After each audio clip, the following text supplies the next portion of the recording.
Mm-hmm. All right, let's run.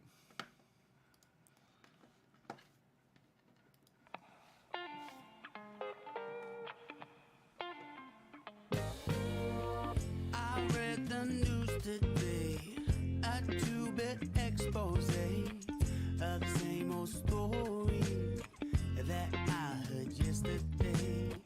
Yeah, it goes the headlines, man. They all just go to plan. They're framed and fixed and rigged, and you know they're all just spam. So buckle down, plug right in. It crawls its way under your skin. Just got foul from the things they spout, and it won't make you shout. Give me that good news, What? because I'm tired of the same old shit. It can unlock it in case somebody shows up. But let's close it. Welcome in. Good morning, everybody. Welcome to the Grounds. Grounds with Giles and Jones. He's Giles coming in right now, walking right in front of the camera. But for those of you on the radio, you don't know that he did that. And, Jones. and I'm Jones. This, of course, is the show where we talk anything from politics to peanut butter, but absolutely no politics. We get into some things. We like to rile some people. We like to be pattern interrupters here. Pattern interrupters. Yeah, that's exactly it. Now, this is the most unique show that 216 The Net has, and let me tell you why. There is a URL out there right now. As a matter of fact, we could see good old Uncle Pete laughing and having a good time there. If you go to StreamYard.com, you put that into your URL. Still don't know what URL means. I don't either. It's a good thing. You throw it in there and then come on board. You can either use your camera and come in with us, hang out, or you cannot. But use your microphone, and you can absolutely be part of this show. We've had guests from Singapore to Texas. Yeah. All over. Singapore, Texas, all over the world, and we appreciate everyone tuning in today. You know. Yep, and we appreciate it. Now we do have to listen. We have to give a shout out to the ownership of DDOE, the parent company for 216 The Net, an absolute 100% makeover. There's been a few shows some people have tuned in and seen, but the studio is awesome.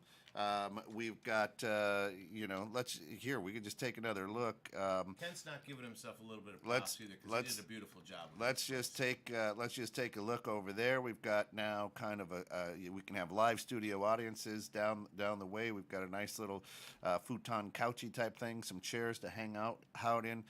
Huge shout out to our good friends over at Gold Shield Services today, Mike Krejci and Derek Bear, of course, coming in as well and doing a lot of the work, putting in a lot of time. Huge shout out to Alice Jones. Don't forget about your wife. Forget about Alice. Alice Jones came in, did a lot of the painting, and made things look right, which is absolutely fantastic. And it's really, really cool in here. If you're ever in the area, we're in the William Tunyon building. Yeah, 1400 Route 31. And come on in, check us out, be part of a show, or just hang out with us and watch. Yeah, talk about life. That's what we love to talk chill about out, here. which is great. And it is just it's a whole different feeling here. It is a whole it's different wonderful. feeling. We got the nice live barnwood sitting back there. Yeah. So yeah. that's the craze, right? Yeah, right? I'll give you slivers too, so don't rub Yeah, up it will and be. down That's on what I tell you. Yeah, it's good stuff. Though, It is good keeps stuff, Keeps of you course. awake and going. So. Of course, you gave us the hookup for that. We appreciate that. Thank you much for that. That is it's good stuff. So, absolutely. How was your week? Good week. Week was good. Yeah. Week was really good. I cannot complain one bit, other than the fact that it's over. Yeah. You know, I mean, some of those. So weeks your week goes Saturday to Friday, or? My week goes. Yeah. What yeah, is your week? My week never ends, really. Right. I don't even know what Friday and Saturdays are. Yeah, anymore. no, for an entrepreneur, right? No, not really. It just 24/7, 365. You know, I think that's part of the beauty of it. Is, so I can take Mondays off, take Fridays off, take Saturdays off. Don't take any day off. Yeah. Entrepreneurship, you know it. I mean, you get to do what you want to do. Nate, good morning. Yourself. Nate says, hey, I love the walls. Looks like my living room, but I did red for the wood on. Oh yeah, so you used the red weathered barnwood. Yep, that's nice. Yeah. This is a nice cedar. It's nice silvery patinaed. It's great. Actually, as well, I want to give a shout out to, you know who Mark Bowe is. No. Mark Bowe is he runs the Barnwood Builders.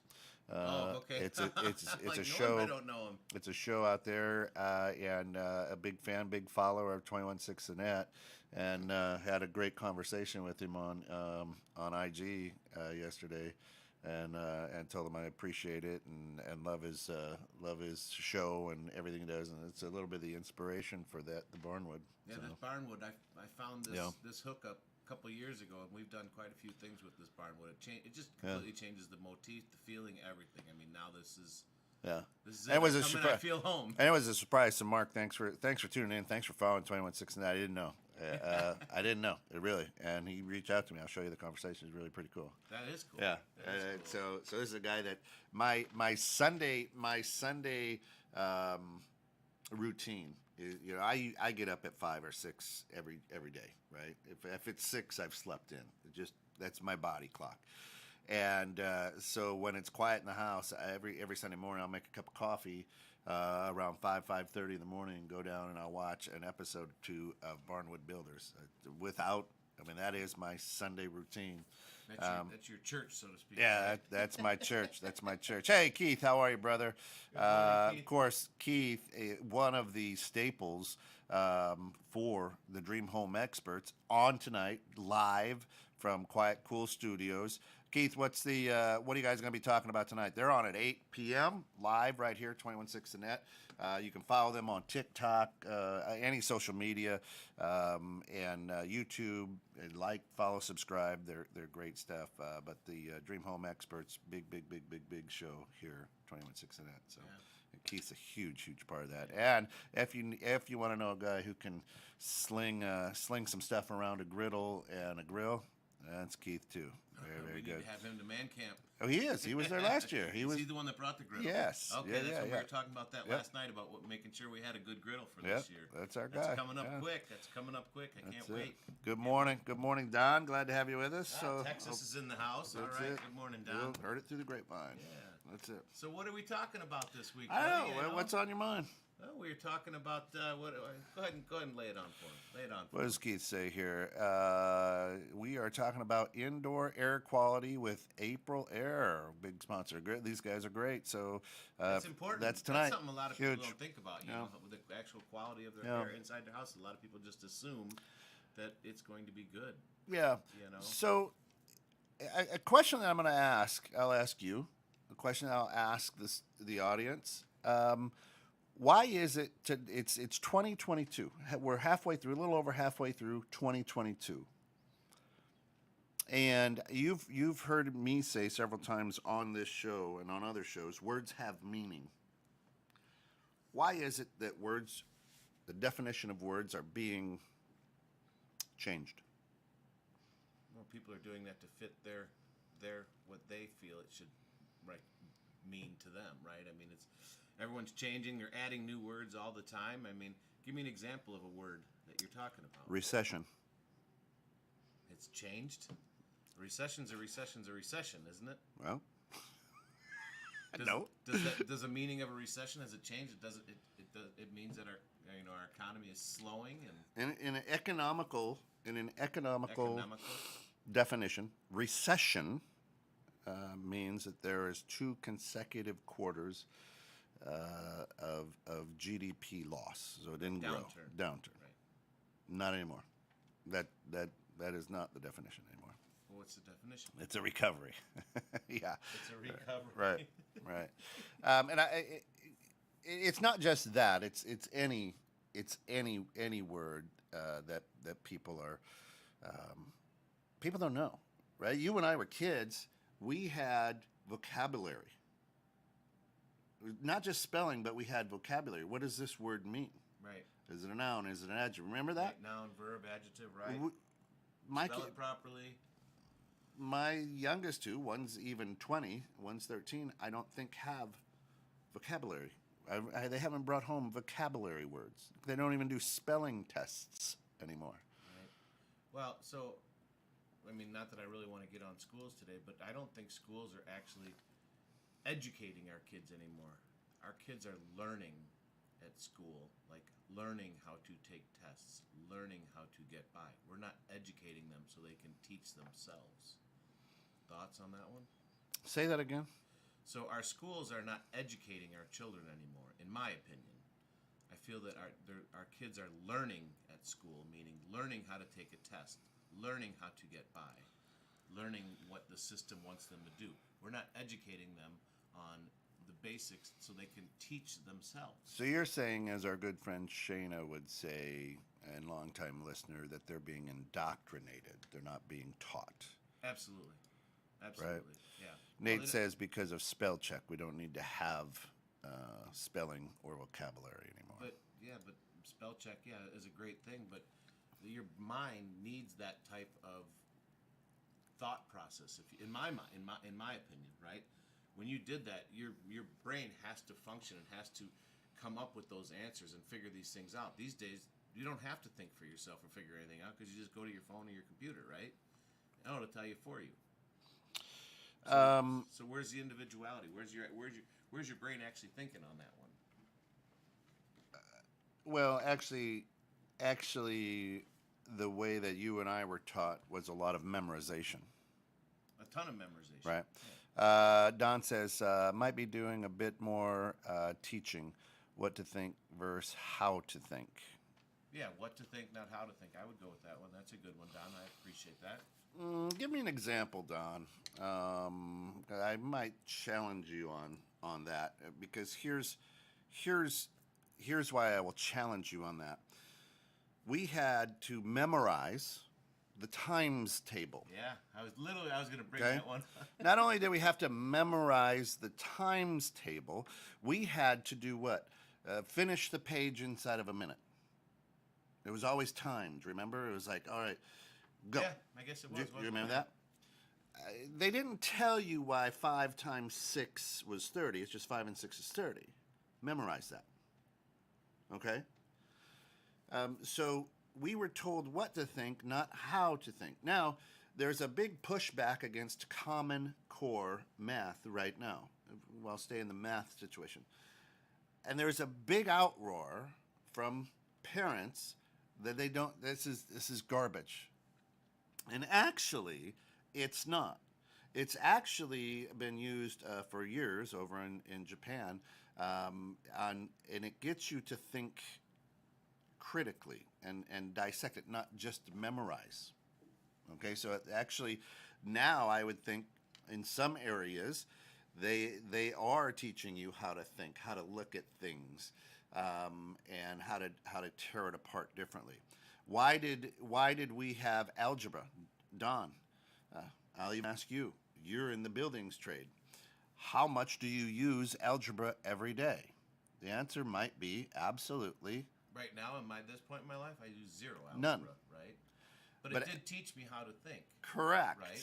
Correct. It So taught me how that's to think and how to like break things apart. correct. And And use that's formulas. really what Common Core math does as well. When you start understanding how they're using it and what it's to be used for. So there are places that I would think that the education system today does a better job teaching you how to think rather than what to think. Right? Surprise. Deke challenging me. Not all things have changed in terms of what versus how. What does I say? The expansion of things, some schools on teaching you how to think has expanded beyond math, science, etc. Did I read that right? Yeah, it's kind of hard to read. It's a little bit smaller screen. Yeah. Well, my eyes. Depends which line I'm in. Hey, Pops, good morning. Bob Giles right there. What's he say? Opponents to, what is it there? Opponents to rate memorization argue that creativity in students is stunted and suppressed, and students do not learn how to think, analyze, or solve problems. Yeah, so opponents to rote memorization, he's saying. Right? Okay. Opponents to rote memorization argue that creativity in students is stunted and suppressed, I would think that's probably. and students do not learn how They're to not think, wanting analyze, kids to and solve think for problems. themselves and to be individualistic. They want kids to all fit in, right? They want to do things the way that they feel best. this is how you do it, and this is why you do it. Don't be creative. Wrong. I mean, you can't do that in math. I mean, obviously, Wrong. there's certain subjects that they can't do that to. There are certain standards and certain methods that you have to stick to, especially in mathematics. No, But because if I think that I'm a cat and I identify as a cat, the school system allows me to identify as a cat. that's creative. So the idea is they aren't trying to get students to think or act one way. Not at all. Not at all. Right? They're allowing them to, all right, well, you want to be a teapot? All right, I guess you're a teapot. And that, hey, we can't say they're not because we don't know how they identify. Right? Nate says, I do remember at one point in school they started teaching us how to search for answers on the web rather than looking in a book for the answer. Yeah, and I can say, why memorize? Why do I have to have my child memorize all the presidents of the United States when all they can do is, hey Google, who was the 28th president of the United States? Bloop, and there it is. Why would I have to memorize it when in 2 seconds I can get that answer? I don't have to memorize that.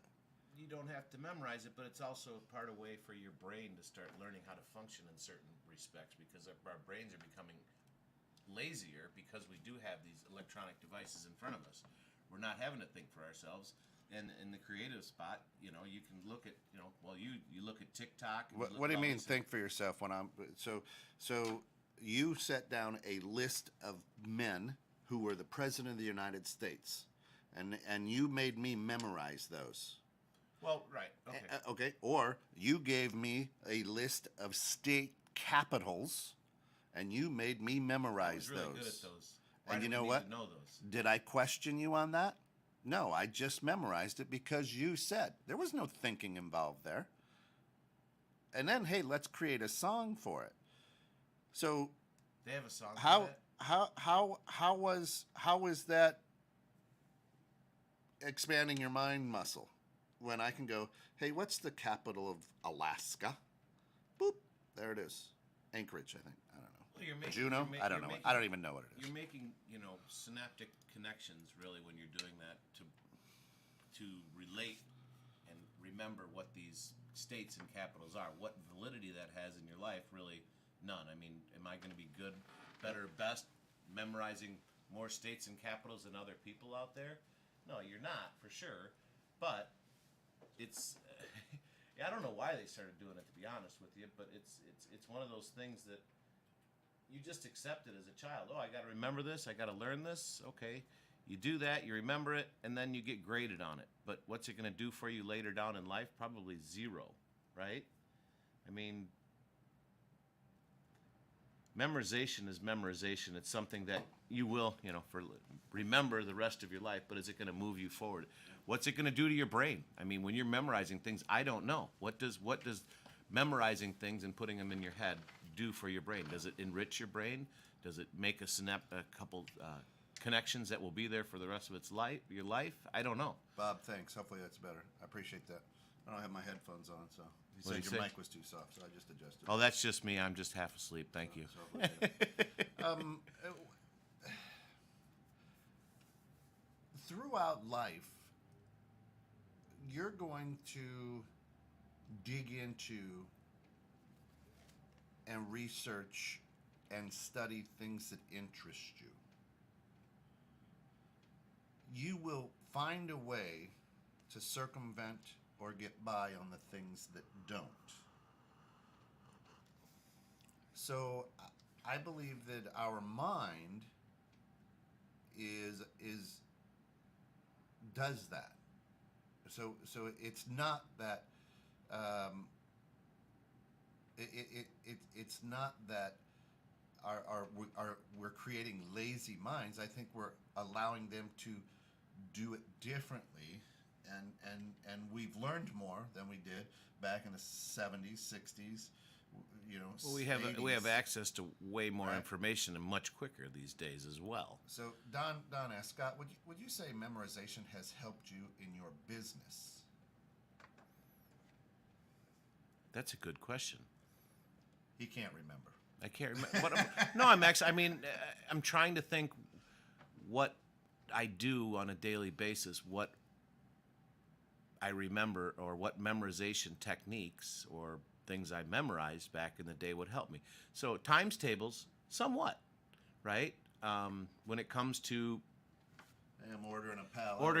ordering up products and what your profit margins might be, or what you need to get in. So yeah, there are certain things that absolutely I use on a day-to-day basis that I memorize. I mean, like times tables. I'm really good at times tables.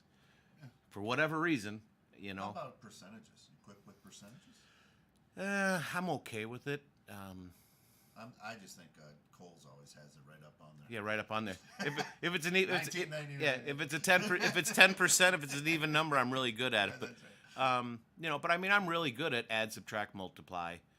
Dividing, not so much. Add, subtract, multiply, I'm really good at. Dividing, I can still do, but it's not as great. Don follows that by saying not necessarily what you memorize, but the ability to remember things. Oh shit, no. Because I can't remember what I said yesterday some days, right? I mean, I think that's a normal thing, though. Too much bong water on the brain. Too much bong water on the brain, yeah. Well, there's just too much inundation these days, and what you're actually able to remember and what really matters, and that's the thing. You're having to decipher what things actually really matter to kind of hold on to, and that's different for every person, right? I mean, what you're going to remember. I mean, there's something that you could tell me right now that I won't remember in 30 seconds. There's something you could tell me in 30 seconds that I'm going to remember the rest of my life. What's the significance of that comment, and what does that mean to me, and why am I going to keep on it, and how is it going to help me in life, right? Or how is it going to help me with a certain task, right? So I mean, there's a lot of different criteria. Is it criteria? A lot of different criteria. So. That's cool. Why not? Nate says I had a few teachers that I remember from school. I don't remember most of the stuff I learned in class, but I do remember the life lessons they taught me. Teachers that made me think outside of the box helped me the most. Yeah, because they gave a shit. Those are always the ones.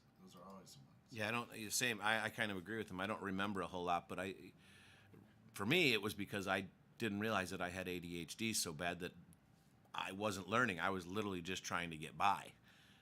Back in school, I was doing my best to figure out how Let's to. Be honest. Back in the day, it wasn't ADHD. You were just a hyper kid.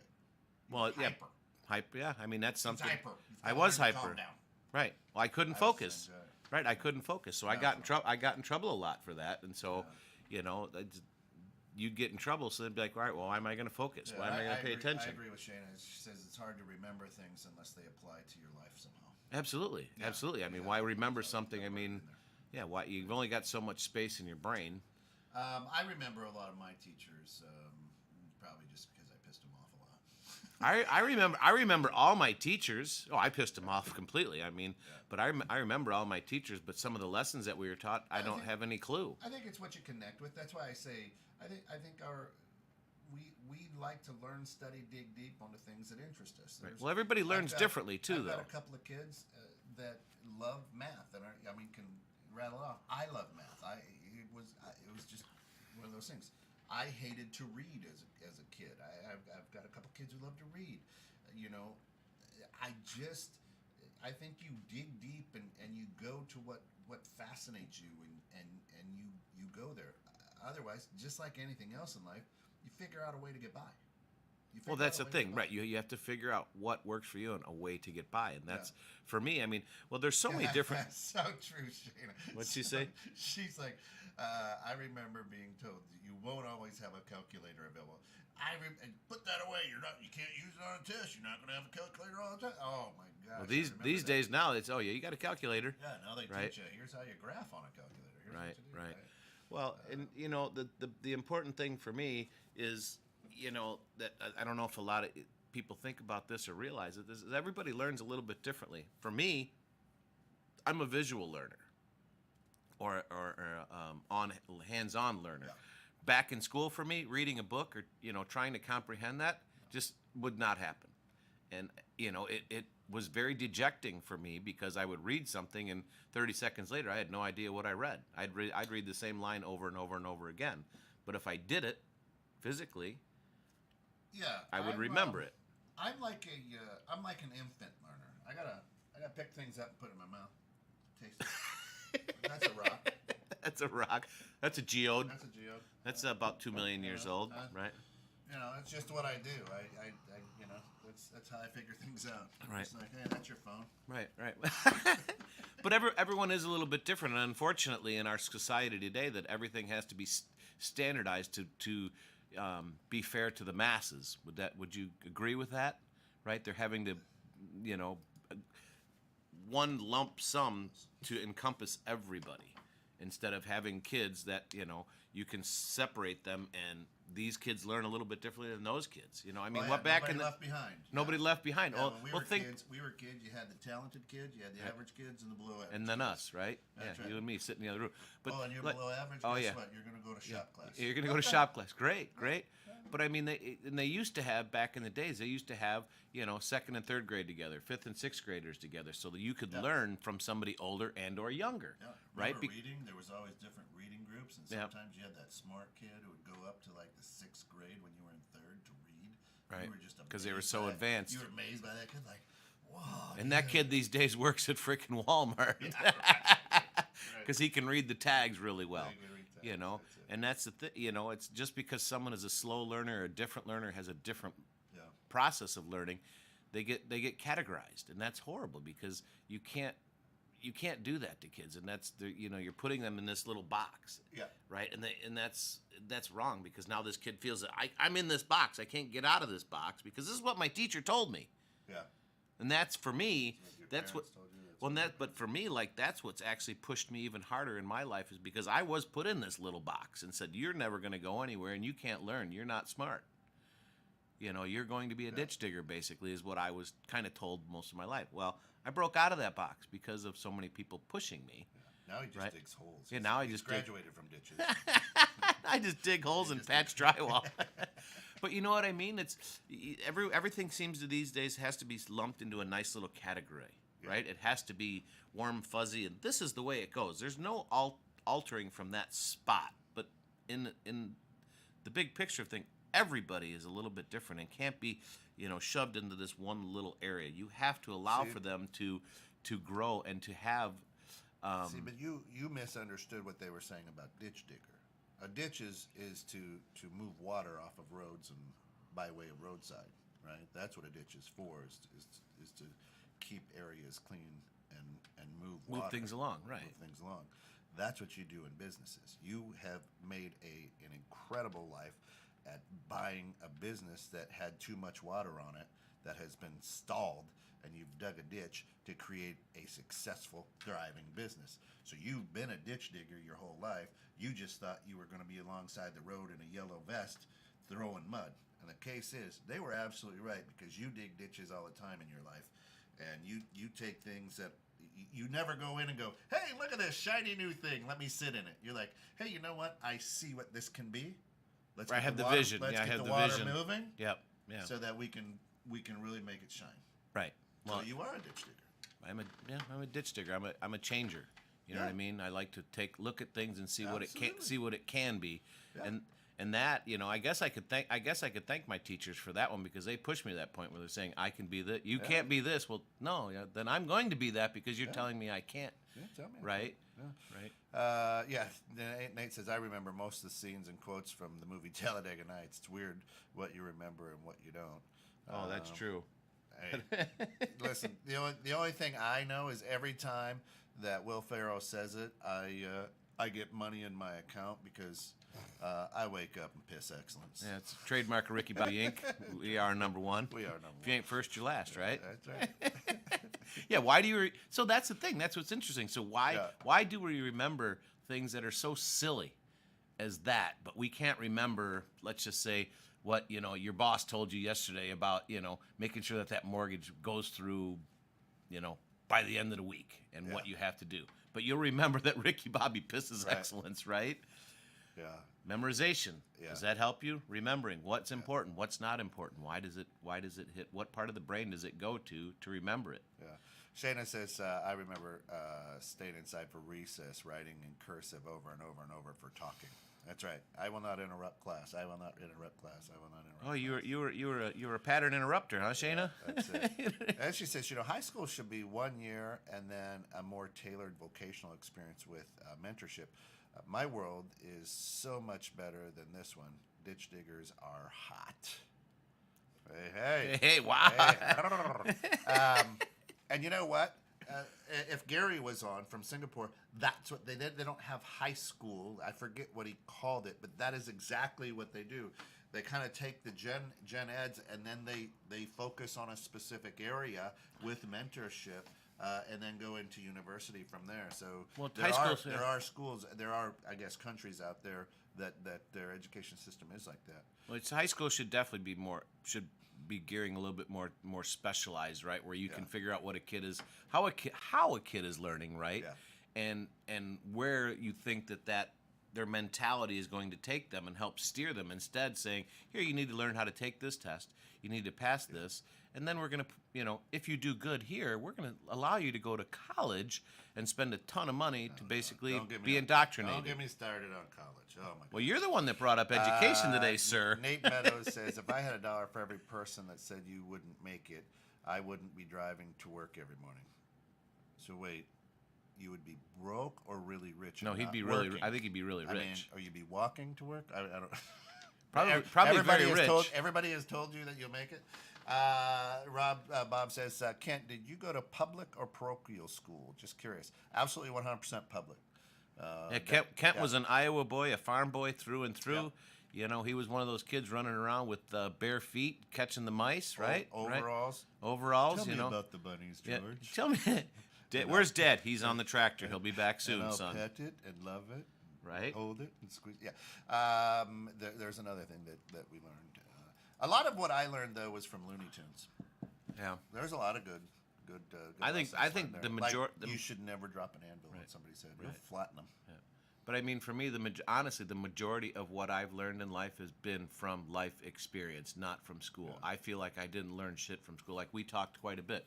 I had to fake it through school to make it because I didn't understand. The teachers didn't understand that I was having difficulties, and they got frustrated with me, and they just pushed me off into the side, said, "You'll figure it out." And I mean, I did figure it out, but the education system in my mind failed me. Right, if you look at it from what they're expecting, right, that you go in and we're going to teach you this, you're going to remember this, you're going to do this, take these tests. It didn't do me any good at all. Why not? All they did is piss me off as a kid, saying, why I mean, in a kid, I didn't realize what they were doing, but they motivated me. It's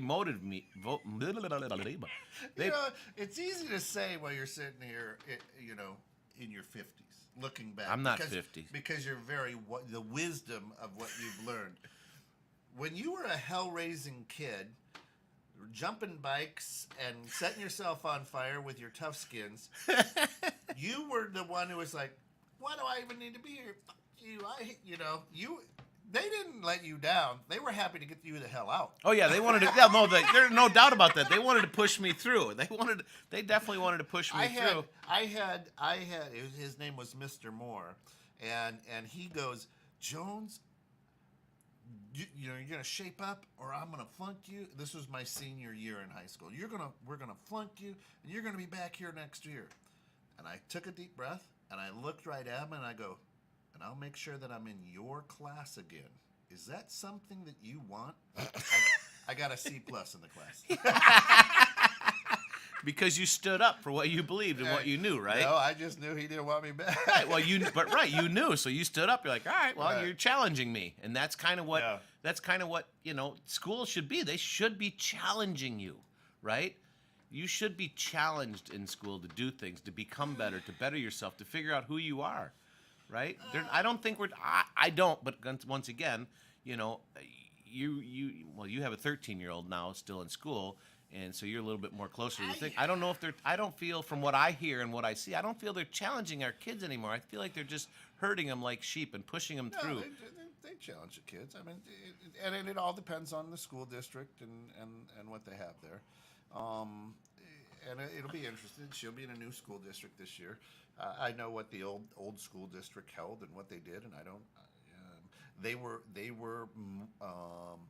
ruined a lot of children's education because they wanted to be known and get money or be praised for, look at all the people we have in these AP classes that are college ready courses, and probably a huge percentage of those kids since my son graduated back in 2012 is absolutely didn't go to went to college, dropped out their first year, working in factories or at Walmart or whatnot because they cared more about their score tests and the braggability rights as principals and superintendents, those type of things, than they did actually learning the kids, right? So yeah, that school district was like that, and it's funny to me. Now I've always been the one. I'm not. I went to college for 2 years for the sole reason to play basketball. Sole reason to play basketball. And once I was done playing basketball, I was like, I'm done with this. And then I went to work. I got a job in construction. I went to work, and I've always been an entrepreneur type. I've never told my kids they have to go to college. You don't. Now, Right. if you're going to be a surgeon, please do. Well, yeah, right. Well, there's certain Right. things. I mean, if you're going to want to be someone that's highly specialized, a lawyer, a Please doctor, do. a psychologist or whatever, you need to go. You don't need to go to college Yeah. to make it in this world. Yeah. That's where I feel the system is wrong.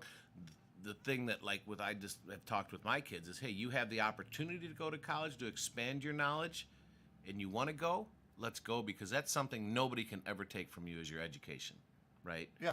They can never take that from you. Yeah. But is it right for everybody? Absolutely not. Some people need the school of hard knocks. Other people need to be, for me, college not only is just learning and becoming highly specialized, it's actually about finding yourself and, learning the way that you want to go, becoming that true adult, living on your own, making your own decisions, making your own big mistakes, You shouldn't have to get $200,000 in debt to do that. No. Listen, you're stuck right here in that. It's 216 the net. This is The Grounds with Giles and Jones, and we were so excited about the remodel here at the studio. We didn't even say that on behalf of, who is it, Cannabis today? Sure, Who Cannabis is it? CBD shop, yeah. Yeah, We don't have the TV advertising on the back right well, now. there's a bit of a glare on there, so we still have some work to do. You'll see we still have some loose wires and things that we're taking care of, and we'll get there. But yeah, Cannabis CBD shop. This show brought to you by Cannabis CBD shop over at 818 Front Street in McHenry. Stop by. We're open 7 days a week. Come on in. Let's see how we can help you guys to, kind of get you guys back into homeostasis and relax and chilled out and get your brain and your body working in the proper form that you need. Yeah, and if you're not in the area, let's say you're in Texas, or let's say you're maybe just in Woodstock or Crystal Lake, you can order that shit online. Yeah, give us a call, or just give us a call and we can ship it out to you. Ship it. We're actually right in the middle of redoing the websites right now, so you're not going to be able to order anything So online. don't order but- online. Yeah, don't order Just online. give 'em a call. But Fantasy Factory, you can order online right now. Give them a call. That's right. So, That's right. I like what Shayna says here. I know men that would rather work a 12-hour day outside than part-time in a cubicle. Imagine insisting on making them practice against their personality and slowing them down with facts that they don't resonate with. By 15, people have a pretty solid idea of what lights them up. Yeah, I agree. And hiring, she says, on merit needs to make a comeback. Well, we can't do that because then we're discriminatory. And next thing you know, all these ladies are up in arms because they make 10 cents less than men or whatever, but we don't even know. We can't define what a woman is in today's world, so I don't know Depending how on women how they make identify. less when we can't define what women is. But anyway, I digress. I agree with Deke. Thank you. And the show is over. someone finally agreed with College, you. yeah, college seems to be to only have value now if you go for a very specific thing. My son went on a aeronautical school. Oh, damn. So 90% of classes were focused on that, Which they should be. not others. Yeah, I agree with you. My daughter is a clinical psychologist, and she got her master's degree. But if you have somebody who's working with your brain and Right. whatnot, I don't I want them to know what they're talking about. Right. I mean, college. I mean, it's like this. We don't want people to come and sit here and you and I go, listen, I think you have anxiety. We don't know. Yeah. Well, I mean, college is meant, in a lot of ways to also help expand your brain and to open you up to different ideas. Like my son, for instance, he went to University of Iowa and he went for entrepreneurial studies. Yeah. Right. They basically taught him how to be his own boss. Can you really teach them how to be their own boss? No. But you can give them all the basics. You give them all the well-rounded courses so they can use those when it comes time to get out into the real world. Some advertising, some marketing, some accounting, social skills. Yeah. I mean, that's where I think a lot of people are lacking these days, that, social skills, right? Yeah. They can look at their phone all day long and find an answer and talk to you, but they'll text it to you instead of talking to you, even though they might be sitting 5 feet away from you. Don, so true. So true. And she's like, Dad, you know why you're doing that? I go, I know exactly why I'm doing that, so shut up. Yeah, you got to worry about that now. Your daughter, being a psychologist, should be analyzing you nonstop, right? She does. Higher education is fantastic. Unfortunately, we have forgotten the value and need for trade schools. Yeah, you're exactly right, Bob. Absolutely. Yeah. The trades are hurting big time right now. Absolutely. They are hurting. I am seeing a lot of younger people jumping into them.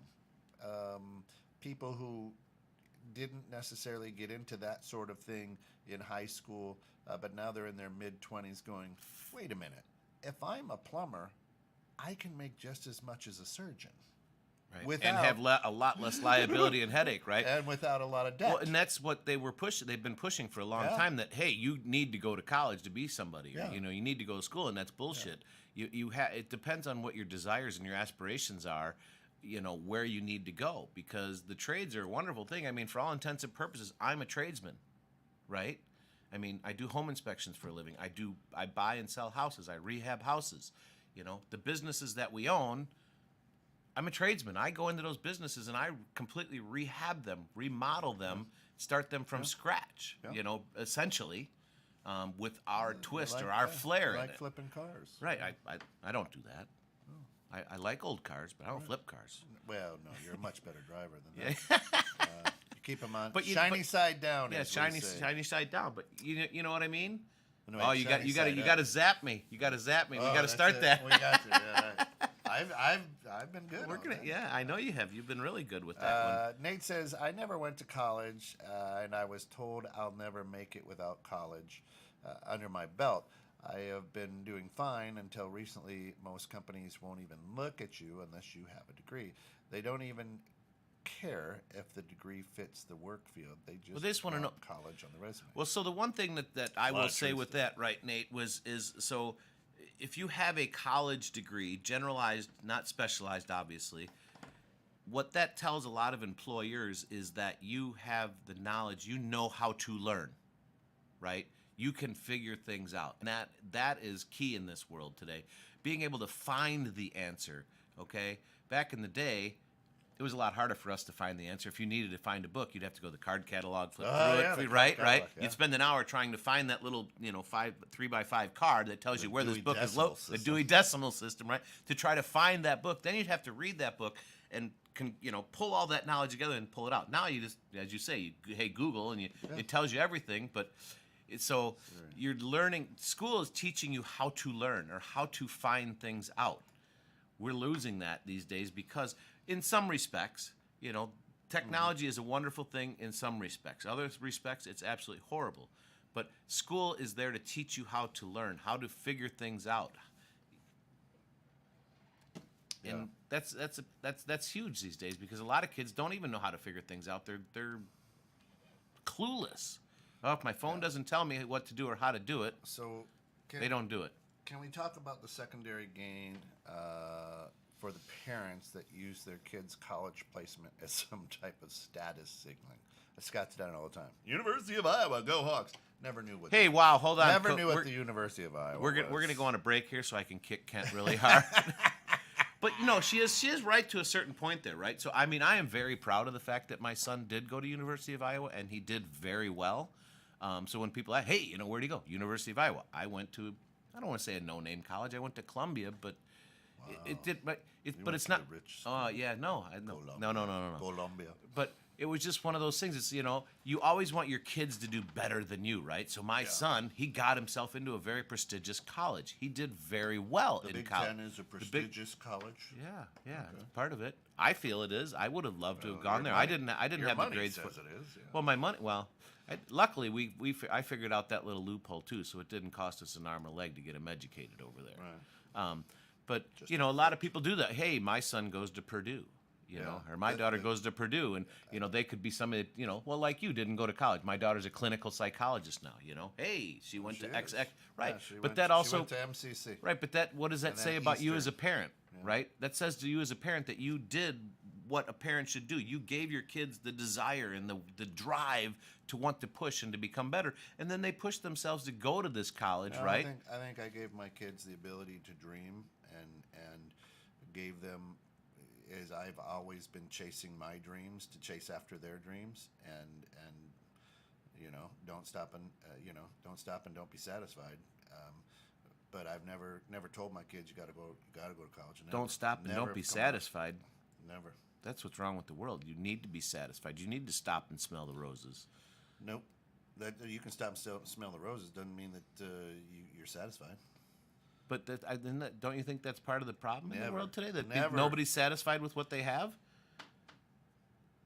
I can't see that. Yeah. Don't sit upon the shoreline and say you're satisfied.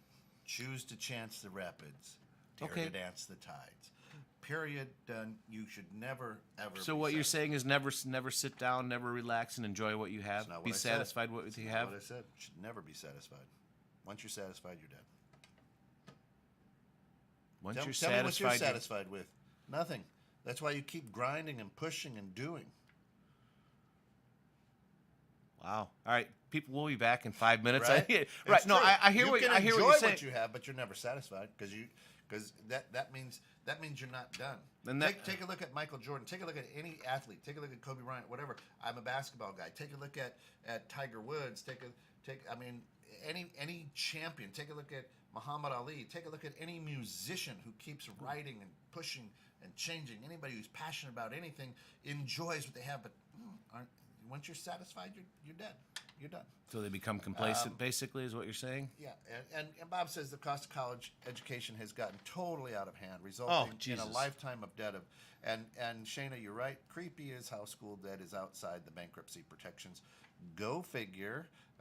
If we were to see that and open up, we'd probably go, oh, wait, that seems a little odd, doesn't it?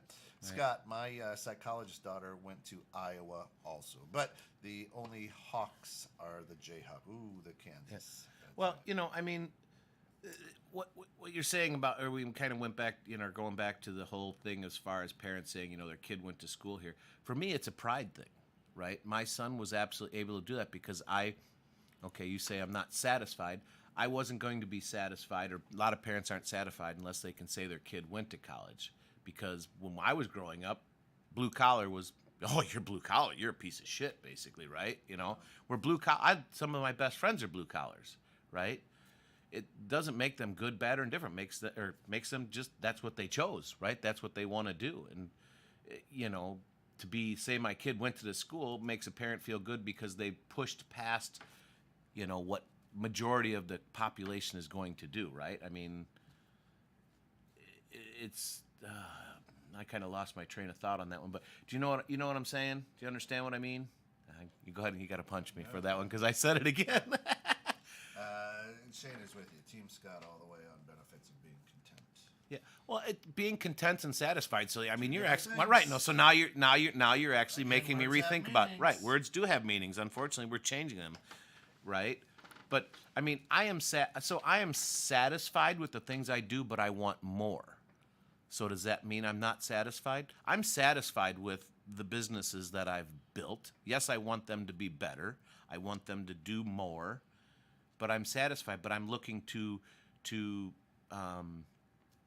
grow them or to make them even better. So for me, with my businesses, I like to see, I'm satisfied like that we're doing these things, we're helping people out, and I'm also growing better humans, if you kind of understand that. So our employees are not employees. We call them retail rock stars. I'm satisfied with watching these people because I like bringing people in, younger people, and teaching them a skill, teaching them the way things be, customer service, just the basics, right, that they're not getting from school. And the interaction with people, actually talking to people, helping solve problems, even if it's just like for the pet store, right, at Reese's. Solve a problem for their dog, understand things, right? So I'm satisfied with those things, but I want more. I want it to become better, bigger, better, faster, stronger. And that's what I've always been about. So Shayna says kids can sign on to debt but can't buy tobacco products for school debt. Yeah, you're right. Yeah. Oh, and they can't vote, but they can go to war, right? I'm Or they can't rent a car. I'm not worried about that. Let the young kids go. They got a little more brass than I do. They're more flexible and they're more formidable. So let them do that. Chasing a passion is part of satisfaction. Right. No. Chasing a passion is part of Let satisfaction. me use an artist as an example. Like a painting artist, not a Yes. record artist. A painting artist. Okay. The painter paints a Picture. picture, and then when he is or she is satisfied, they are Done done. with that painting. They move on They are done. Right? with 'Cause that they with are that specific. satisfied. But they're done with that specific Correct. project. Tell me that your life. Tell me that your work is not a painting. Tell me it's not an adventure. Tell me that it right. My work is an When adventure. I am done with writing a book, I am satisfied with the ending. So when you are satisfied with something, you are done. That's why it says, do not sit upon the shoreline and say you're satisfied. Choose to chance the rapids. Dare to dance the tides. Once you sit, once you're satisfied, you're done. But can't you look look for me, I look at it from the standpoint, all right, I'm satisfied with the results, let's say, of this business, and I keep moving forward. Yeah. Right? I'm not done, but I'm satisfied where I'm at, but now here's my next step that I want to move to. So is that's not satisfied? Never be satisfied. Never. Kent's walking away. Once you're done, you're done.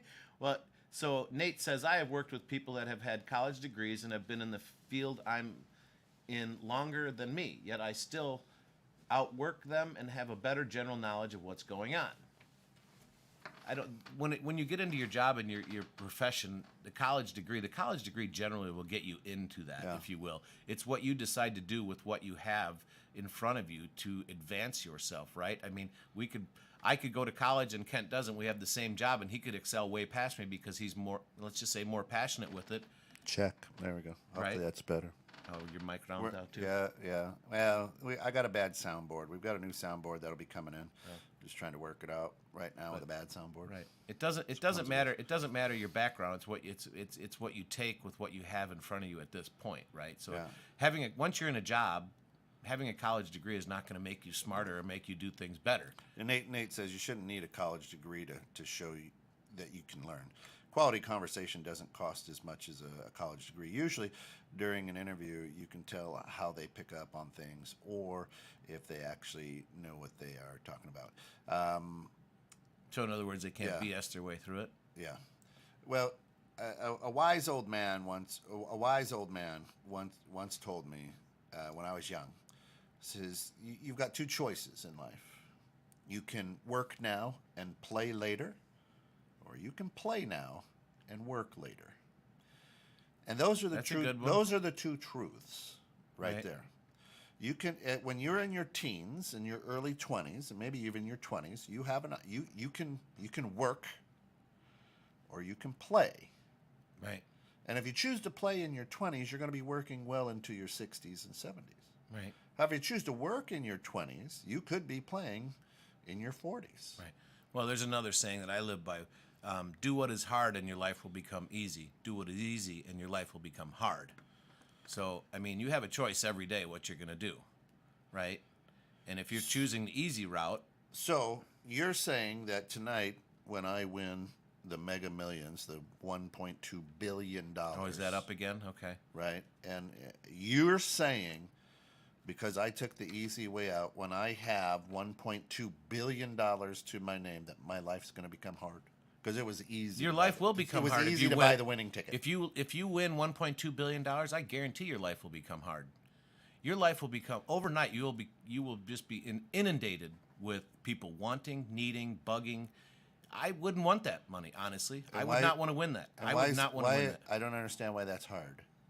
You have because your life changes overnight. People that don't have money don't know how to manage money, don't know how to So handle now it. you're saying I don't have money. No. Yeah, we don't have $1.2 billion, right? So it changes life. It's a totally different dynamic of something like that. Your you- life will have you- become hard have- because have- now you're trying to have hold you- on to your have you- money. Have you won the lotto? So you know. Yeah, I won the lotto. You're I speaking have a from great experience? family. I have a great family. I have friends, and I'm So healthy. your life So is I hard. won the lotto. So your life is hard. No, my life is easy But because wait, you I just worked said hard. if I won the lotto, If you win that it, it's my going to life be a will be complete hard. change. But Yes. you won the lotto, and you said your life is easy. My lotto is not money. So mine isn't either. So what would $1.2 billion do? Why would my life become hard? I don't understand. Have you ever watched any of those shows of the people of my life? Lottery changed my life, or my lottery dream home. Most of the people, once they live that, their life becomes hell, because they think they're on easy street.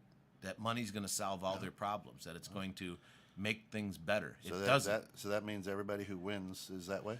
Not everybody, but if you really look at it, a majority of the people that actually win So- the lottery end up losing So is or it spending all of it. is it? Do you agree? It's not whether you win or lose. It's how you play the game. Absolutely. Yeah. You know who coined that phrase? The fucking loser. Not the winner, the loser. I don't know that. Right? I don't know. Oh, hey, God darn it, I've lost a bunch. But you know what? It's Well, I not think whether that- you win or lose. I think it's that how actually you play came from the game. coach. I think that actually came from the coach to keep the kids motivated. Be like, hey, if you gave From your, the losing team. but if you gave your best, From right, the losing team. whatever, if you gave your best and you still lost, you did your best. So, you're you gonna should go be proud through, of that. So you're going to go through life gathering, hey, you know what? I'm going to pattern my life on all the losers out there. Hey, you guys are great. Or are you quote, going to pattern loser. your life and not do what they did because you saw that it didn't amount to anything? But you're going with what they said. Hey, keep your motivated. Hey, right? It is. Life's about winning and losing, man. Go win every day. Get up. Well, it also depends on what you consider winning, what you consider losing. Yeah. So look I at mean, that. I lose every day, but I also win. What Shayna says, I'm watching a multi-millionaire convulse from being told no when money and influence hold no weight in a situation. It's like a muscle that has atrophied. Big money just makes you more of who you are, I think. Yeah, there you go. Shit, if I won the lotto, my life would be easier. It's simple. Invest into a business. Don't let the toxic family members that randomly show up back into the picture. It's not that hard. You're right, Nate. You're right. I disagree with him. No. I disagree. I have a couple people I've known that have won the lotto.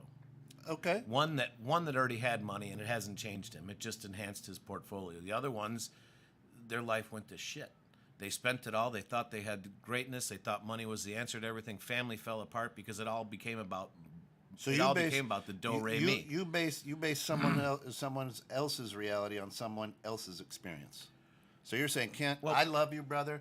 I am going to give all the energy that you don't win this because I don't want it to ruin your life. No, I'm not saying that. But everybody at their core is very similar, right? What you decide to do with those things is up to you. But as a general rule of thumb, when you're given something, well, for me, when I'm given something, it doesn't mean nearly as much, so I'm not going to value it as much. But when it comes to money like that, it literally does change your life because everybody, you have to make money to live, right? So you're Listen, out there. we were in the truck. You asked me what I would do. I told you exactly what I would do, and you go, you wouldn't go out and buy 2 or 3, 4 houses? And what did I say? Nope, I wouldn't, unless I'm moving to that house. Right.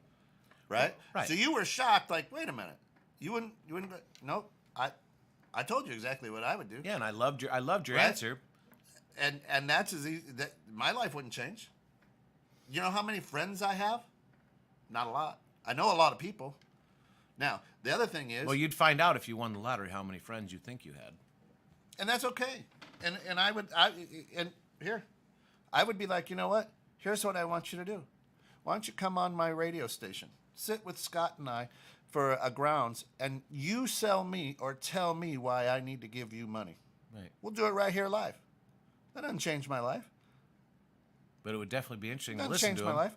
But you know what it would do? It would change a lot of people's lives. Right. If I win, when I win the Mega Millions, and we get $1 billion, it will change a lot of people's lives. We're not going to change mine, but it'll change a lot of people's.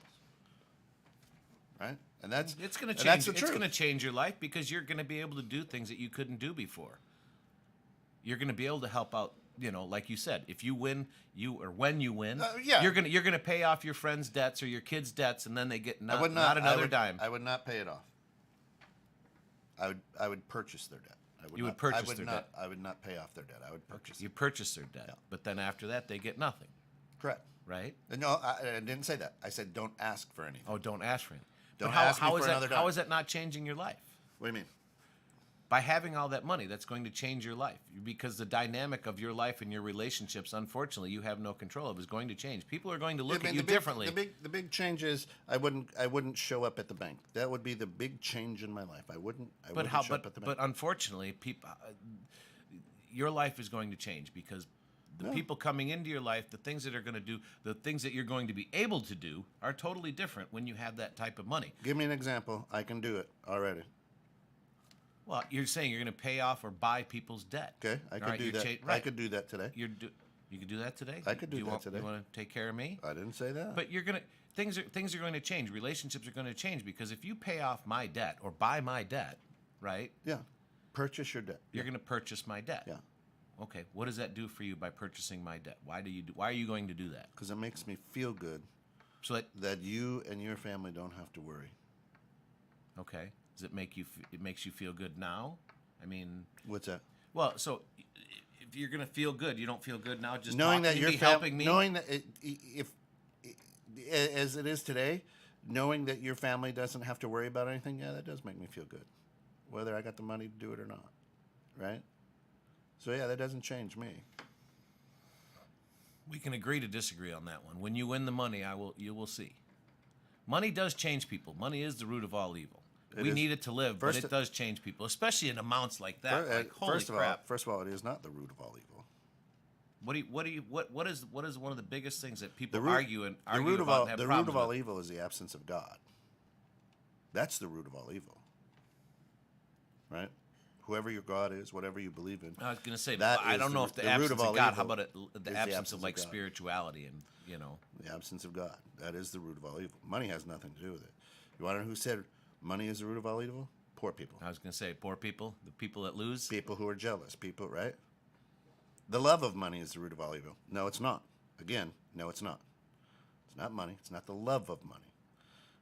It's the absence of God. That's the root of all evil.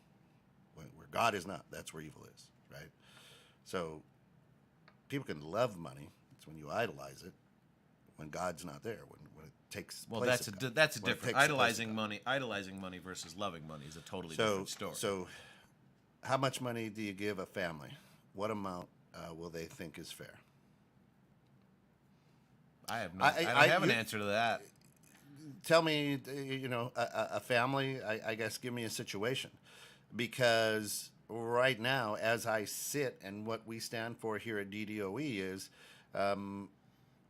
hey, we want to pick a family that's doing well, just hasn't got a break. I don't want to necessarily pick the kid who's got cancer or, dad lost a limb in Iraq or whatever. What I want to do is go, you know what, there's an average family. They're middle class. They're doing well. They just never caught a break. Right. Well, yeah, we've talked about Right. that. We've liked. Part of our mission statement. So you give as much as you possibly can to a family who will appreciate it. Right. And that's Right. we've talked about that. Yeah. Is if we can help, and that's one of our things here is obviously a daily dose of encouragement. Yeah. Right. If we can help somebody to, kind of get past that hard point in life, like hey, they need a car. If we can buy them a car to just make their life a little bit better, a little bit easier. They haven't caught that break, right? I mean, that's going to change someone's life. It's going to change their outlook, and hopefully they're going to pass that along. Winning $1 billion can definitely help you do that. So that would move you on in your path and how you want to do it, or our path, because that's our passion. Everything in life is contractual, Shayna. Everything. And no good deed goes unpunished. If that's the karma you live in. I said, here's what I would do. I would sign a contract. Listen, I don't care. You're my brother. You're my mom. You're my dad. We're going to sign a contract right now. I'm going to purchase your debt. And in here, it also says, don't ask me for another dime. Because here's what inevitably why things go unpunished is I cleared out your debt. I purchased your debt. And then you went and ran up more. I was going to say, what's that going to teach? Yeah, I was going to say, hey, he's got $2 billion. Don't worry. We'll ask him again. Nope, that's not it. Very, very wealthy people, Shaquille O'Neal, Bill Gates, they're not leaving their money to their kids. This is my money I went and got. Right, they're giving it away. You got to work for something. Yeah, Shaq's kid made a comment. I forget what it was. Yeah. We're rich. He's like, no, I'm rich. Yeah. You know, and that's that's right. important. That's important to differentiate that, right? Yeah. So. Holy cow, we've whizzed by today. We're already way past time. We were in a good conversation. We're in a good space. We're in a really good space. We're in a good space. Really good space. Listen, come back in about 25 minutes. Bridging civil tension. So the person that managed their debt gets less. Nope. Not at all. If you want to, and I said I would purchase your debt, right? So if you have less debt, I'm still purchasing 100% of your debt. Now, if you have an issue that your sister was in more debt and she got quote unquote more and it's not fair, that's an internal issue you have to figure out. But I paid 100% of her debt, I'll pay 100% of your debt. That's fair. So guess what? It's not about who gets what and how much. It's what you do with I'm purchasing your debt. Well, it's what you do after. Right? That's like saying you have a 1965 Mustang, beautiful, all restored. I'm going to buy that for, let's say, $80,000. And Scott's got a 1965 Mustang unrestored. I'm going to pay $10,000 for it. Same car, just different situations. Right? And is it fair for Scott to say, well, you paid $80,000 for Shayna's 65 and only $10,000 for mine? I can honestly say, look, she hers was worth more. Hers was worth more. Hers had more value. Her debt was, so perhaps your sister's debt was worth more because she had more of it. Doesn't matter. I paid off 100% of yours and pay off 100% of theirs. And then I'll always bring it, hey, Kent, nope, right there. Don't ask. Now, does that mean that I will never give anybody any money? No, you got $2 billion or $1 billion. Guess what? You'll be wiping your ass with money. You'll be giving it away all the time. Hey, Christmas will be fun, right? Here's a car. Here's a boat. Here's this. Here's that. It'll be fun. But don't ever ask for money. That's all. Listen, come back. Thanks for getting stuck in the night with us. Yeah, guys, we appreciate you stopping in today. Great conversation. Yep. Always love you guys tuning in with us today. And like we say over here at DDOE and 216 The Net and the Grounds, go out, be yourself, love one another, treat people the way you want to be treated, and understand that everyone's going through something. Be compassionate, loving, and understand that you are what makes the world go round. Alex, you got to show out. You got to look good for radio, Alex. Yeah. We love you all. Be good. Have a great weekend.